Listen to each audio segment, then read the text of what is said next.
Sir ये रही वो फाइल। तुम आज रात हमारे घर डिनर कर रही हो। पर अंकल हमें घर सेटअप करना है। परवर कुछ नहीं, आंटी का ऑर्डर है। यही है राजेश, जिनके बारे में मैंने तुमसे बात की थी। और राजेश, यह गुंजन मेरी भतीजी, जिसे तुम्हें ट्रेन करना है। Good morning sir. Morning. He is one of the most talented officer. Cadet academy का एक्सीलेंस अवार्ड विनर भी है। और राजेश, तुम्हें मेरी भतीजी को ट्रेन तो करना ही है, लेकिन इसे मेरी भतीजी समझकर छूट देने की कोशिश मत करना। और गुंजन, तुम्हारा मेंटर बहुत स्ट्रिक्ट है, जरा ध्यान से। अंकल ने आपकी बहुत तारीफ की है। I am really lucky to have you as my mentor. सुबह 7 बजे workout and be on time. Good luck.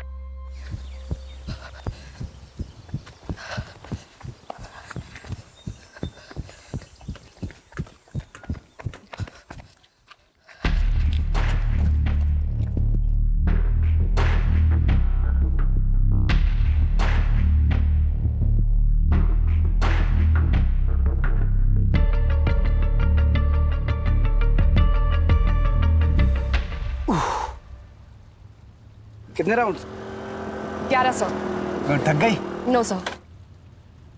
अरे Shiv Prasad, good morning sir. Good morning. बच्चों को स्कूल छोड़ दिया? जी सर। आओ सपाटे मारो। अरे सर हमसे नहीं हो पाएगा। बस ऐसे पेट लेके घूमती रहो फिर। बंदोबस्त के लिए तैयार हो? Yes sir. गुड।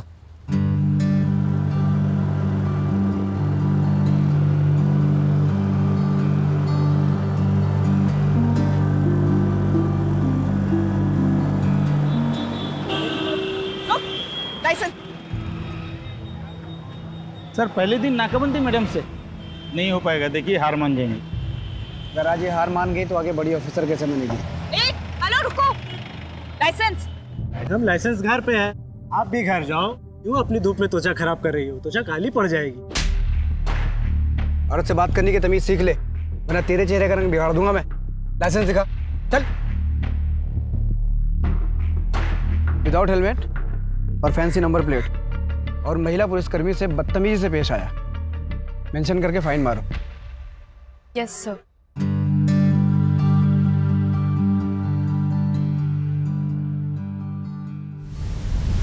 सर आप इतना कॉन्फिडेंस लाते कहाँ से हैं? वर्दी से। बचपन में जब मैं अपने लो ना खाना लो। बचपन में जब अपने पिताजी के साथ मैं खेत पे जाता था ना, तो हमारे खेत के पहले ना पुलिस चौकी पड़ती थी। तो वहाँ पे पुलिस वालों को देख के ना उनके साथ बनने का जुनून सवार हो गया मुझे। और फाइनली जब वर्दी मिली तो कॉन्फिडेंस भी आ गया। वाओ, बधाइयों से यहाँ तक का सफर। आपके पापा तो आप पे बहुत गर्व करते होंगे। करते हैं। एक्चुअली जब से मेरी डिवोर्स की बात चल रही है तब से वो मुझसे नाराज़ है। मैं अपनी वाइफ से डिवोर्स ले रहा हूँ।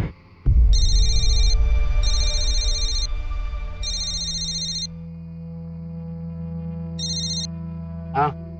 कहाँ तक पहुँचे? कहाँ पहुँचे मतलब? तुमसे तो बात ही करनी बेकार है। सोनू का बर्थडे भी याद नहीं है ना आज तुमको? हेलो हेलो, सॉरी कुछ अर्जेंसी है, मुझे निकलना पड़ेगा। Okay sir.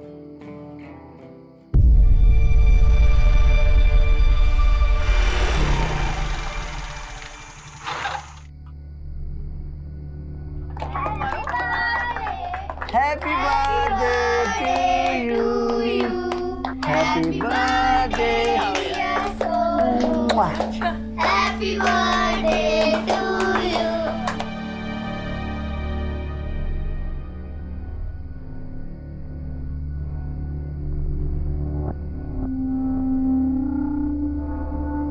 मुझे सुबह जल्दी उठना है।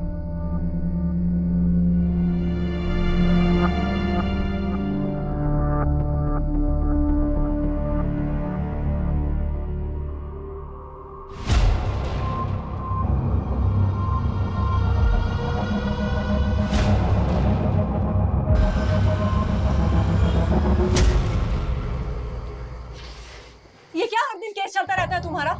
हम सब बहुत अच्छे से समझते हैं। बहुत थके हुए हैं। अरे थकते तो तुम पहले भी थे राजेश, पर कम से कम बच्चों को समय तो देते थे। आजकल बहुत ज्यादा बिजी रहते हैं, बहुत ज्यादा काम है, समझा? हाँ बहुत काम है तुमको। अरे पहले तो तुम घर आते थे हमारे हाथ का खाना खाने के लिए भाग भाग के।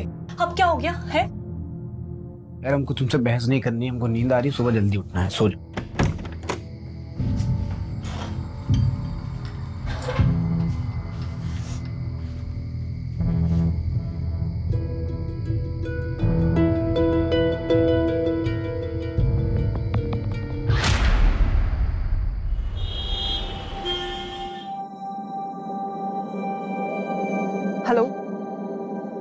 को मिलना है तुमसे।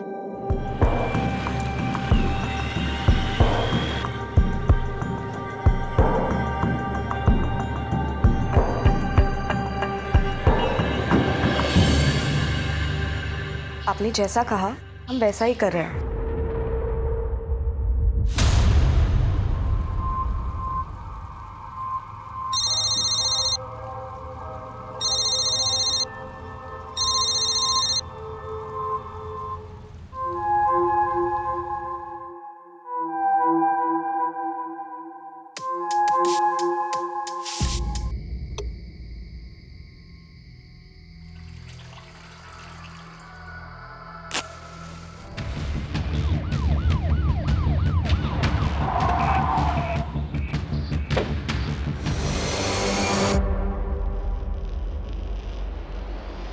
ये तो भी जिंदा है। उठाओ उठाओ, जल्दी उठाओ, हॉस्पिटल ले चलो सर। आईडी नंबर नोट करो, 7741। इसकी इंफॉर्मेशन निकालो जल्दी।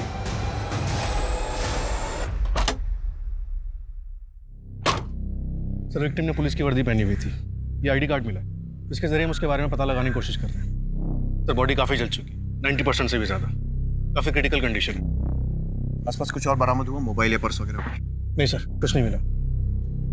सुनसान इलाके में अकेला कर क्या रहा था? सर हो सकता है किसी केस पे काम कर रहा हो। अगर केस पे काम कर रहा होता तो लोकल पुलिस स्टेशन हमारी टीम को इन्फॉर्म करता। सड़क से इतना अंदर अकेले सुनसान इलाके में आने का रिस्क है। ऐसा करो, आसपास के 4-5 किलोमीटर के रेडियस में अच्छी तरह सर्च करो, कुछ ना कुछ जरूर मिलेगा। पुलिस वाले को जलाकर मारने की कोशिश हुई, मामला कुछ बड़ा ही हो। ओके सर, विक्टिम की आईडी कार्ड से पता चला है कि उसका नाम राजेश कुमार है, कुंजीनगर थाने में सब इंस्पेक्टर है। बाकी की डिटेल जानने के लिए थाने के इंस्पेक्टर सुनील त्यागी से बात करनी होगी।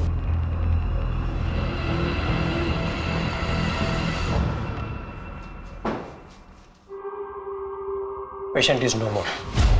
मरने से पहले उसने पेपर पर यह लिखा।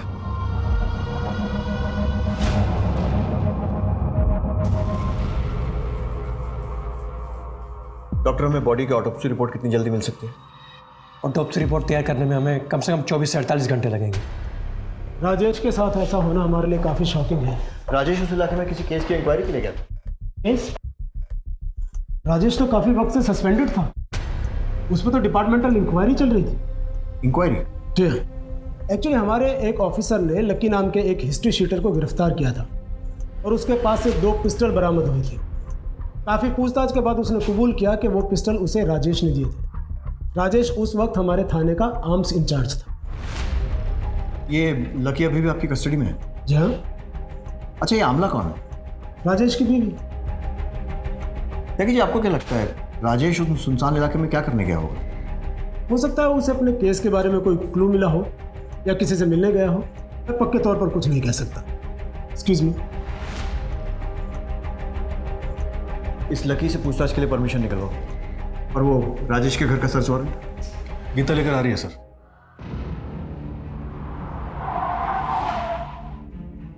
सर हमें पता चला है कि सब इंस्पेक्टर राजेश कुमार को जिंदा जलाकर मारा गया है। पुलिस ने इस मामले में अब तक क्या कदम उठाए हैं? सर क्या ये मामला पर्सनल दुश्मनी का है या इस मामले का लिंक किसी और बड़े मामले से है? देखिए, सब इंस्पेक्टर राजेश कुमार की हत्या हमारे डिपार्टमेंट पे भी शॉप, लेकिन मैं आपको एक चीज की गारंटी दे दूं कि हम मुजरिमों तक पहुंचने में कोई कसर नहीं छोड़ेंगे। प्लीज।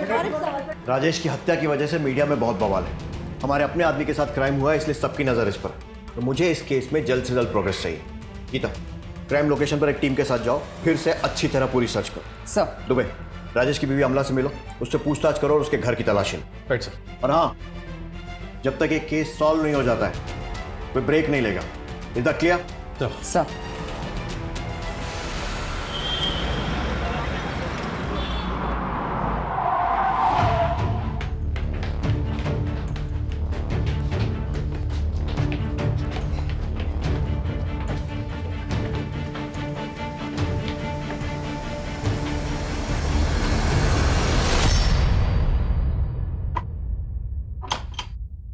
तोड़ दो ताला।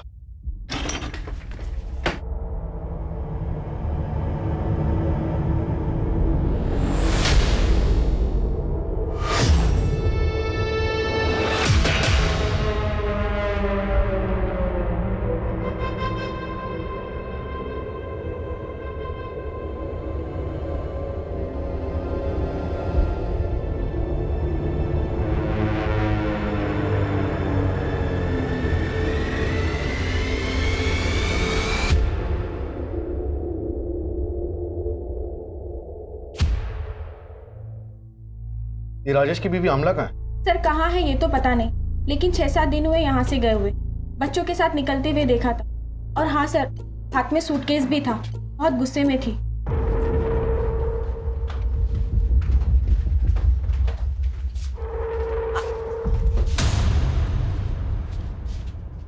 सर हमने बाद में राजेश से भी पूछा।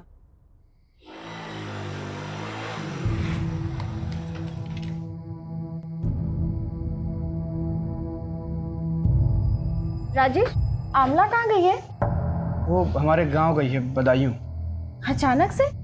बताया नहीं उसने। सब ठीक तो है ना आप दोनों के बीच? हाँ सब ठीक है। वो अचानक उसका जाने का प्लान बन गया ना, तो इसलिए शायद बताना भूल गई होगी। हमें थोड़ा अजीब तो लगा था, क्योंकि सर इससे पहले आमला कभी बदायूं नहीं गई। और वैसे भी सर, पति पत्नी में अगर झगड़ा होता है तो पत्नी मायके जाती है, ना कि ससुराल। उनके बीच झगड़े किस बात पे होते थे? झगड़े होते तो थे, लेकिन किस बात पर होते थे वो हमें नहीं पता।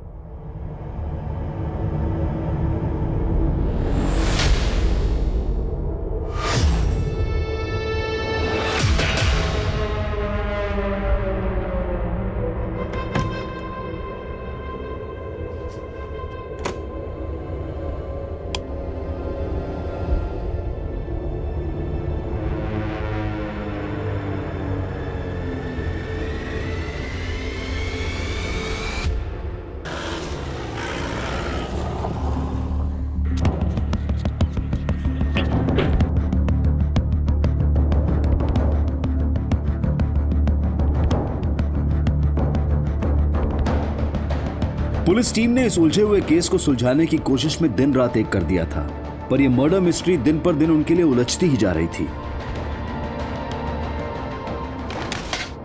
सर पोस्टमार्टम रिपोर्ट के हिसाब से राजेश को जब जलाया गया तब वो काफी नशे में था। मतलब साफ है कि उस वक्त राजेश के साथ कोई था जिसने उसे पिलाया और फिर नशे की हालत में जलाकर मार दिया। क्राइम स्पॉट से कुछ और? नहीं सर, कुछ नहीं मिला। और आमला?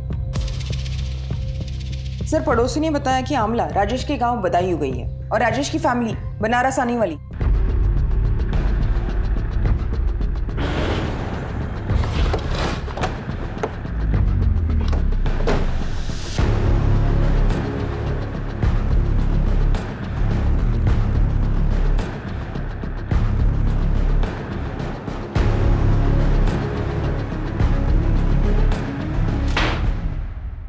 डॉक्टर राजेश कुमार को मारने के लिए किसको भेजा?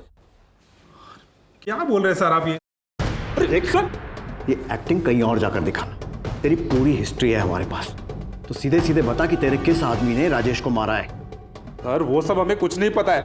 हमें बस इतना पता है कि राजेश ने हमें 2 गन दिए थे, और वो सब मैं पहले ही बता चुका हूँ। सोचने का मौका दे रहा हूं। सच सच बता दे, नहीं तो अपने तरीके से उगलवा लेंगे। दुबे, अपने सोर्सेस को इसके लोगों की कुंडली निकालने में लगा दो। Right sir. Sir Rajesh sir बहुत मेहनती और फिट रहने वाले लोगों में से थे। यहाँ तक कि बड़े साहब ने भी अपनी भतीजी गुंजन मैडम को उनसे ट्रेनिंग लेने को कहा था। वो हमारे बेस्ट ऑफिसर थे सर, पर जब से ये इंक्वायरी चल रहा था वो बहुत ज़्यादा परेशान रहने लगे थे, काफ़ी ड्रिंक भी करने लगे थे। किसके कहने पे हमारा नाम खराब करने की कोशिश की तूने? किसके कहने पे हमारा नाम खराब करने की कोशिश की तूने? बोल बेटा, एक बात कान खोल के सुन ले। सच का पता तो हम लगा के रहेंगे। तेरे लिए अच्छा होगा कि तू अपने मुंह से बता दे मुझे। बता किसके कहने पे किया? बोल राजेश, बोल राजेश, बोल राजेश। मुझसे बात नहीं कर सकते, ये मत भूलो कि तुम सस्पेंडेड हो। और ये क्या, शराब पीकर आए हो थाने में? सबके सब मिले हुए, सबके सब मिले हुए। लेकिन एक बात कान खोल के सुन लीजिए आप लोग, उनसे हमारी वर्दी कोई नहीं छीन सकता।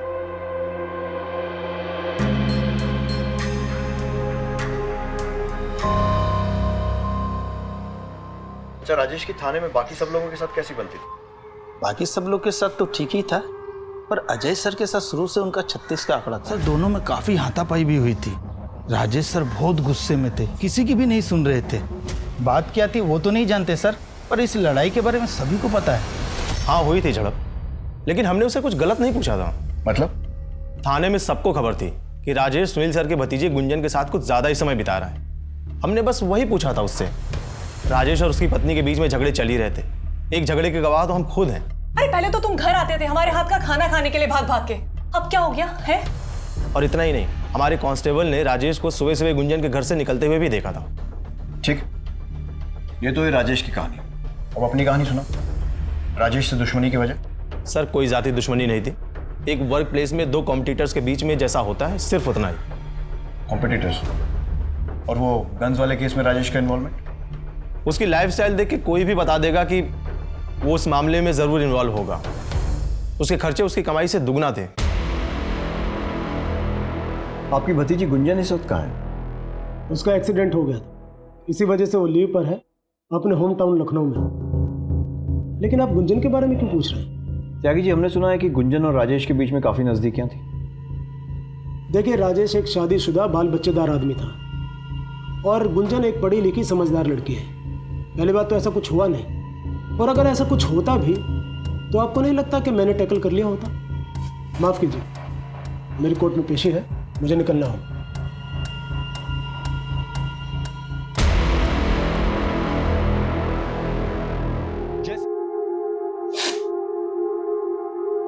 राजेश की पत्नी नहीं है आपके साथ? सर, सुनने में तो आया था कि वो आजकल यही बनारस में।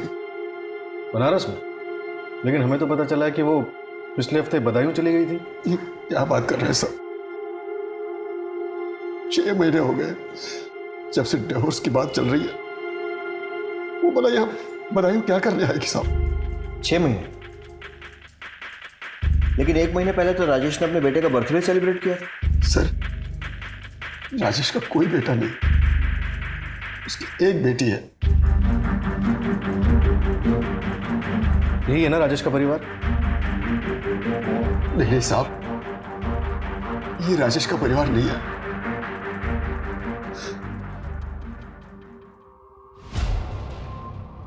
ये नीलम है सर।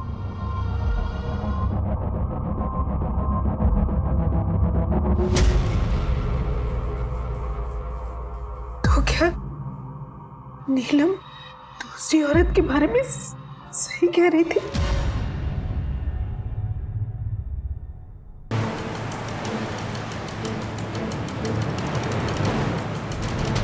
शादी तो बस नाम की थी हमारी।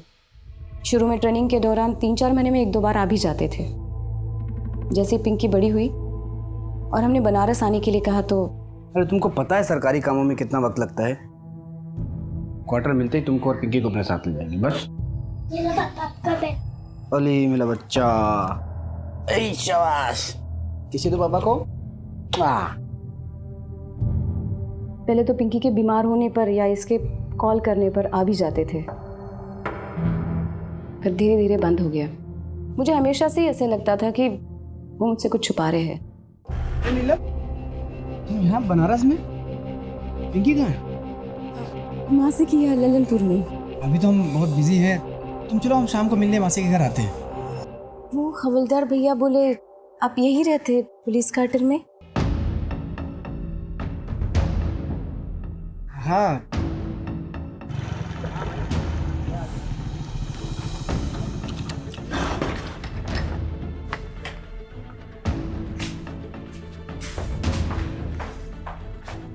आपने बताया नहीं कि आपको पुलिस क्वार्टर मिला है?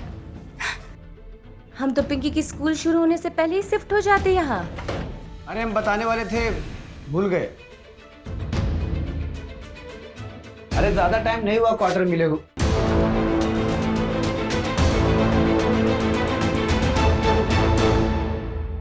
उस दिन हमारा बहुत झगड़ा हुआ, यहाँ तक कि हमने बहुत जिद भी की वहाँ रहने के लिए, पर उन्होंने हमें समझाकर गांव भेज दिया। कुछ दिनों बाद तंग आकर हमने उन्हें जब डिवोर्स की बात की तो वो झट से मान गए। यहाँ तक कि जब हमारे पापा भी उन्हें समझाने के लिए गए, बात करने के लिए गए, तो जब राजेश कुछ भी नहीं था तब हमने नीलम का रिश्ता किया था उससे। आज जब राजेश की सरकारी नौकरी लग गई है तो हमारी बेटी को छोड़ देने की बात कर रहा है। बेटा रहना नहीं चाहता उसके साथ तो कैसे जबरदस्ती करे? समझिए, आप समझिए ना उसे। मेरी बेटी नीलम का क्या होगा, पिंकी का क्या होगा? यूं सबको मजदार में छोड़ देना कहाँ की समझदारी है भला? अब राजेश से आखिरी बार कब मिली थी? बनारस आने के बाद हम उन्हें कभी नहीं मिले। कभी भी नहीं? पिंकी की पढ़ाई और हमारी नौकरी में इतना समय निकल जाता है कि हमें फुर्सत मिलती ही नहीं, और हम अब पीछे मुड़कर नहीं देखना चाहते। सर, नीलम को देख के ऐसा बिल्कुल भी नहीं लगा कि उस पर राजेश की मौत का कोई असर हुआ है। सुबह राजेश और नीलम का डाइवोर्स भी नहीं हुआ। ऐसे में राजेश की मौत का डायरेक्ट फायदा नीलम को ही होगा। तो क्या सर, अब नीलम भी हमारी सस्पेक्ट लिस्ट में? बिल्कुल, नीलम के कॉल रिकॉर्ड निकलवाओ और साथ ही साथ ये भी पता लगाओ कि राजेश ने मरते समय आमला का नाम ही क्यों लिखा था।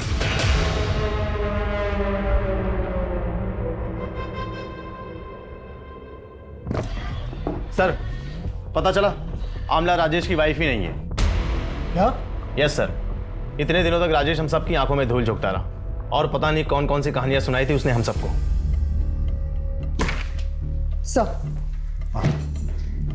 सर, हर सीसीटीवी फुटेज चेक किया, लेकिन राजेश का कहीं पर भी कोई फुटेज नहीं मिला। जिस भी व्हीकल पर डाउट होता है सर्च करो। राजेश किसी ना किसी जरिए से, किसी साधन से वहां पहुंचा हो। आसपास वालों से भी पूछताछ जारी रखो। और सर, एक खबरी से ये भी पता चला है कि लकी के घर कुंती नगर थाने से कोई पैसे भेजता था। गीता, तुम लकी के घर जाओ। सर, हमने आमला और उसके बच्चों के बारे में पूछताछ की। आमला के बच्चे जिस स्कूल में पढ़ते हैं वहाँ पे पिता की जगह राजेश का नाम नहीं, किसी संजय गोयल का नाम है। इस संजय गोयल के बारे में भी पता किया, ये किसी बैंक में काम करता है। उसे थाने तुरंत बुलाया है।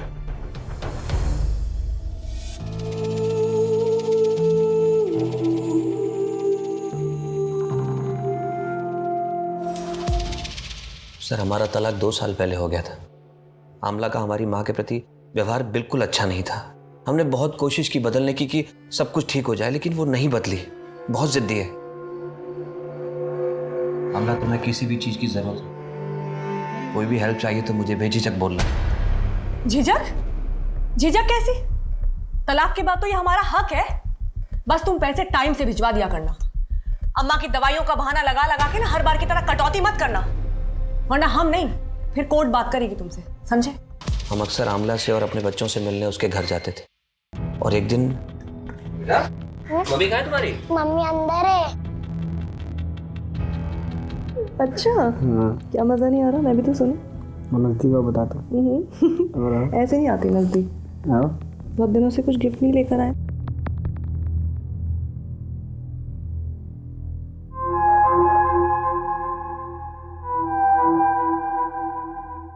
क्या कहा तुमने? शादीशुदा है और एक बच्चा भी है? तुम इससे मिली कहाँ? यही रहता है पास में। बेचारा हर दिन मशक्कत करता था खाने के लिए, तो एक दिन हमने सोचा घर पर ही बुला लेते हैं। बस तभी से यहीं का होकर रह गया है। और फिर संजय, तुम तो जानते ही हो हमारे हाथ के खाने का जादू है ना। एक शादीशुदा आदमी के साथ रहकर तुम्हें क्या मिल जाएगा? और ये बच्चे, इनके बारे में सोचा है कभी? जब ये सब देखेंगे तो क्या असर पड़ेगा उन पर? संजय, बच्चों के बारे में सोचकर ही ये कदम उठा रहे हैं। सरकारी नौकरी करता है राजेश, दोनों बच्चों का भविष्य एकदम सुरक्षित रहेगा। और तो और अपनी बीवी को तलाक देने के लिए भी तैयार है हमारे लिए। सर, आमला ने अपनी जिद के आगे किसी की नहीं सुनी, ना तब ना अब। लेकिन हमारा डर गलत नहीं था सर।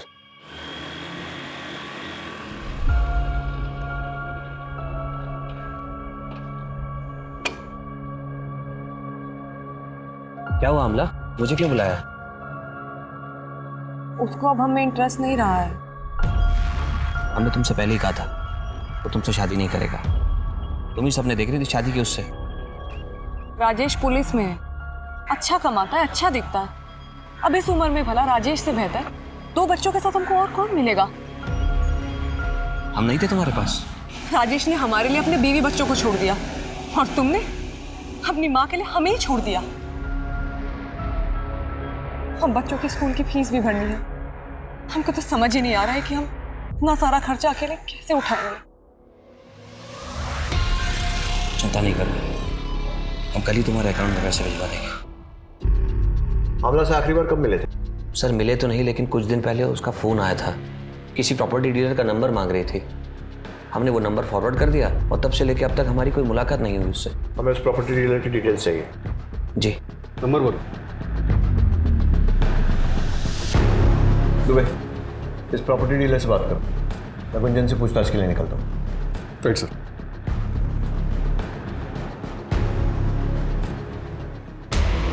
बहुत गूंज सुन रहे हैं आपके नाम की गुंजन जी। अब आपकी जबान से सुनना चाहते हैं, उस दिन यानी 10 अक्टूबर को कहाँ थी आप?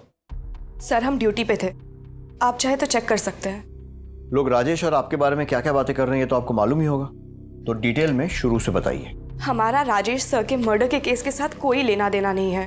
लेकिन राजेश से तो है, और आपको लोगों ने राजेश से मिलते हुए तब भी देखा है जब वो अपनी ड्यूटी से सस्पेंडेड था। वो हमारे मेंटोर थे,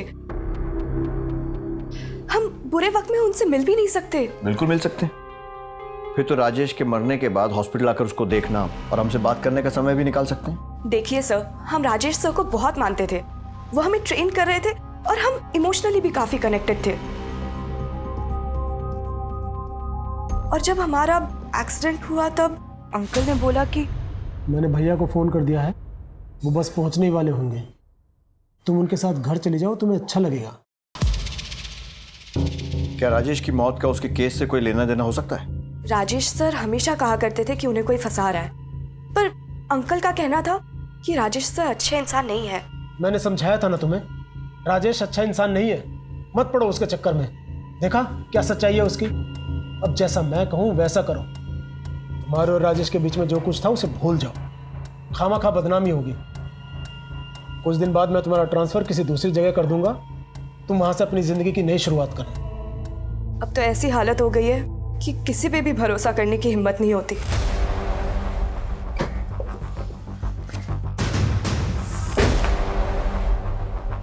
इन्हें पहचानते हो?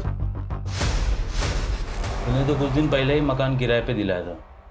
एड्रेस क्या है, लिख के दो।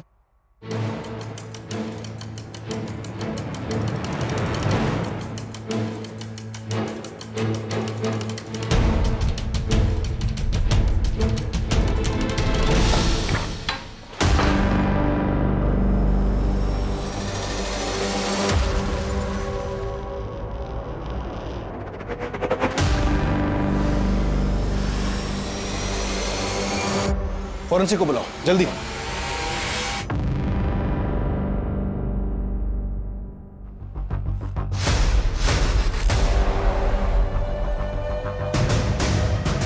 अक्टूबर की रात को क्या आपने इस आदमी को यहाँ आते जाते देखा? वैसे तो देर शाम कोई आता जाता नहीं, लेकिन हाँ, जब हम घर को वापस जा रहे थे तो हमने देखा कि स्कूटर पर 2 लोग आए थे और अंधेरे में जा रहे थे। आप और कुछ बता सकते हैं उन लोगों के बारे में या फिर उस स्कूटर के बारे में? नहीं मैडम जी, क्या अंधेरा बहुत था और साफ सुथरा दिखाई नहीं पड़ रहा था, लेकिन हाँ, हम ये जरूर कहेंगे कि हमने स्कूटर का कलर सफेद देखा था। सर, आमला ने राजेश को यहाँ जख्मी किया और उसके बाद उसकी बॉडी को जला दिया।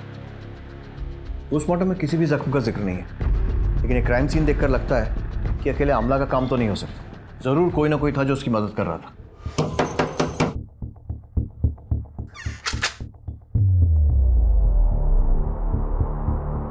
आप कौन? इससे पहले तो कोई और आता था पैसे देने। आप नए हैं क्या? हाँ। ये कब तक छूट कर आ जाएंगे? आप लोग ने बोला था कि 1 महीने में छूट कर आ जाएंगे। ऐसा किसने बोला था? राजेश को क्यों मारा? क्योंकि उसे पता चल गया था कि तुम उसे झूठे केस में फंसा रहे हो। हमने किसी को नहीं मारा और ना ही हमने किसी को झूठे केस में फंसाया है। लेकिन पैसे तो तुम ही भेजते थे ना लकी के घर।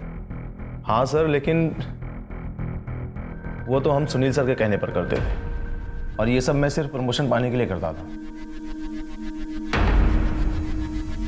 आपके पास क्या प्रूफ है कि मैंने ये किया? त्यागी जी, अजय अपनी नौकरी बचाने के लिए आपके खिलाफ सारे सबूत देने को तैयार हो गया, तो आप भी टाइम वेस्ट किए बिना खुल के बता दीजिए सच क्या है।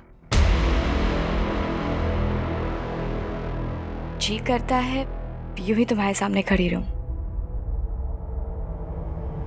लेकिन बाय, कल मिलते हैं।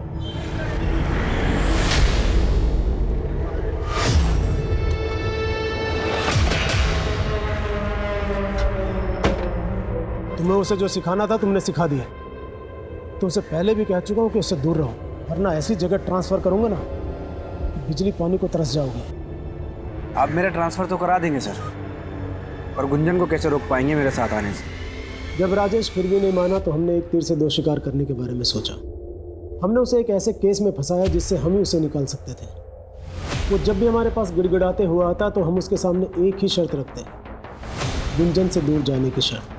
जब इतना फुल प्रूफ प्लान था तो ऐसा क्या हुआ कि आपने अगला कदम उसे मारने का उठा लिया? हमारा प्लान सक्सेसफुल होता उससे पहले ही किसी ने उसे मार दिया। अपने ही डिपार्टमेंट और अपने पुलिस स्टेशन के इतने काबिल अफसर के साथ खेल खेलते हुए आपको शर्म नहीं आई?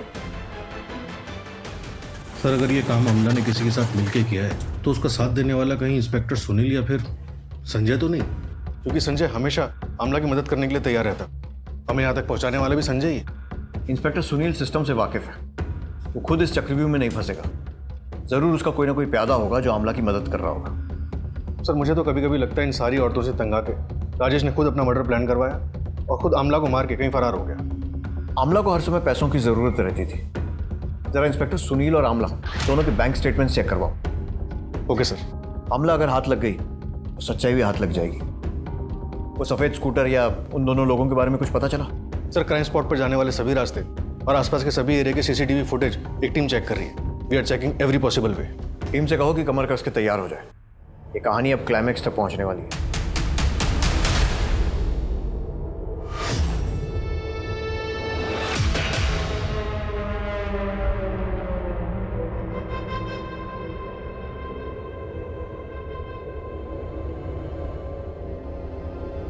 बहू, बच्ची को लेकर तुम घर आ जाओ। घर? कौन सा घर? हमने तो काफी पहले ही छोड़कर आ जाना चाहिए था।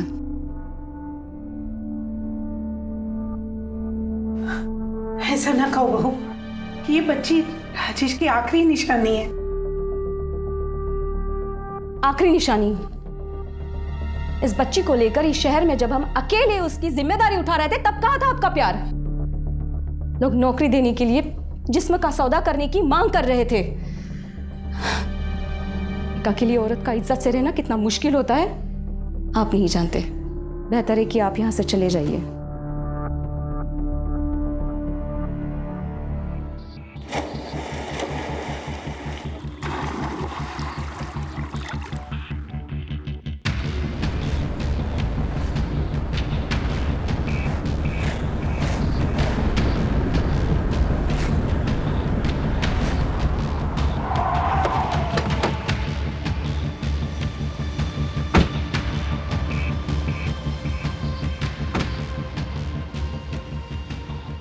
हमें सुटकेस में क्लैश के होने की खबर मिली थी। आपने जो अपने थाने से एक फोटो भेजा था उसका चेहरा इससे मिल रहा है।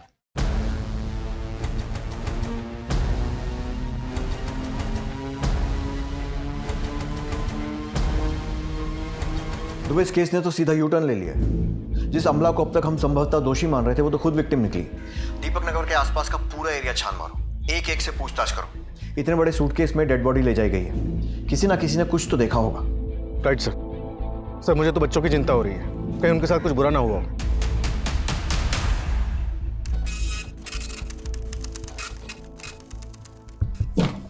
सर हमने अमला, नीलम और राजेश तीनों के पिछले कई हफ्तों के फोन लोकेशन मैच किए। सरप्राइजिंगली तीनों की लोकेशन कई बार एक ही जगह दिखा रहा है। दुबे, अब तक की कहानी हमें जिस दिशा में ले जा रही है, इन तीनों का इंटेंशनली एक साथ होना तो इम्पॉसिबल है। जरूर नीलम ही अमला और राजेश का पीछा करती थी। लेकिन सर पिछले कुछ दिनों से नीलम की लोकेशन अलग दिखा रहा है। हो सकता है उसने अपना फोन बदल लिया हो या फिर ये सब मर्डर के पहले की तैयारी हो। सर डीएनए रिपोर्ट के मुताबिक घर में आमला के ब्लड के अलावा राजेश का ब्लड भी था। दोनों का? लेकिन फिर कातिल ने इतनी अलग अलग तरीके से दोनों को ठिकाने क्यों लगाया? सर दोनों को मारने का मोटिव गुंजन और नीलम के पास ही हो सकता है। गुंजन को आमला के बारे में पता चल गया हो और उसने दोनों को मार दिया। तो फिर आमला के बच्चे कहाँ हैं? ये भी हो सकता है कि संजय ने बच्चों को पाने के लिए आमला को मारा और जब बीच बचाव के लिए राजेश आया तो उसे भी मारना पड़ा। लेकिन सर उस प्रॉपर्टी डीलर का एड्रेस हमें संजय नहीं दिया था। सर मिले तो नहीं, लेकिन कुछ दिन पहले उसका फ़ोन आया था। किसी प्रॉपर्टी डीलर का नंबर मांग रही थी। You're right, हम अपने मदद करने वालों पर शक नहीं करते, लेकिन हो सकता है मदद इस बार किसी इरादे से की गई। इस केस में हम किसी को भी रडार से बाहर नहीं जाने दे सकते। साहब इसमें हमारी कोई गलती नहीं है। जितना पूछा है उतना बता। हमें पता चला है कि सूटकेस तेरे सामने फेंका गया था। हाँ पर वो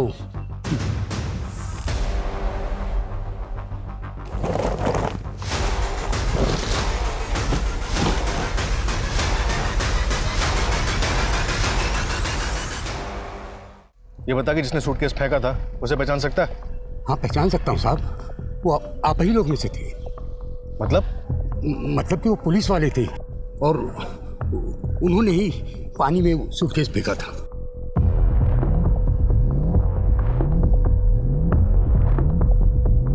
ये था? नहीं। ये? नहीं, ये भी नहीं। ये? यही था साहब, यही था। क्या हुआ साहेब? ये नया सूटकेस पानी में काहे फेंक दिए?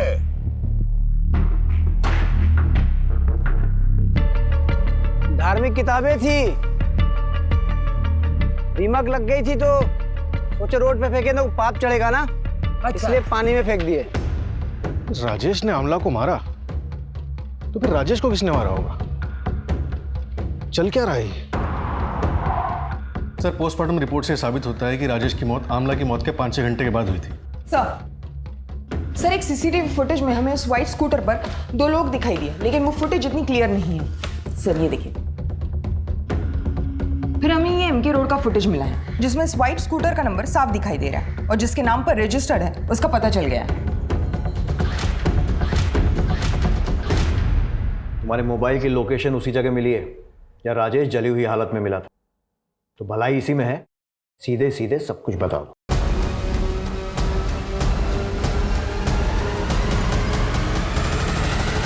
तुम्हें कैसे पता था कि राजेश उस रात वहीं मिलेगा?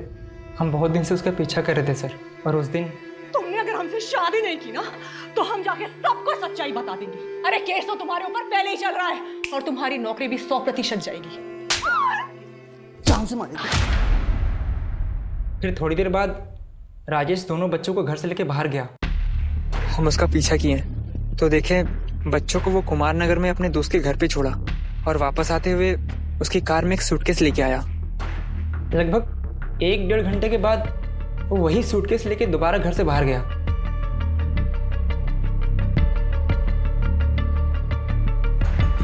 हमको कुछ गड़बड़ लगा सर, इसलिए हम अपना दोस्त को फोन करके बुला लिए। उसके बाद हम दोनों राजेश की गाड़ी का पीछा करने लगे।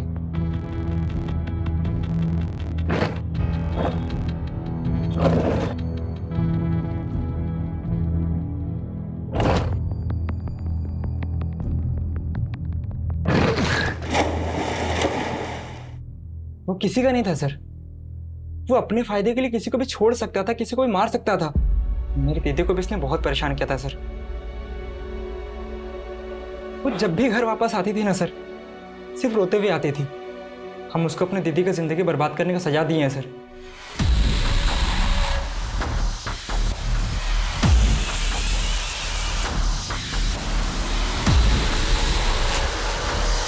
और ये सोचे हो कि सजा देने के चक्कर में तुमने खुद को कितनी बड़ी सजा दी है, और उससे भी बड़ी सजा दी है अपने परिवार को।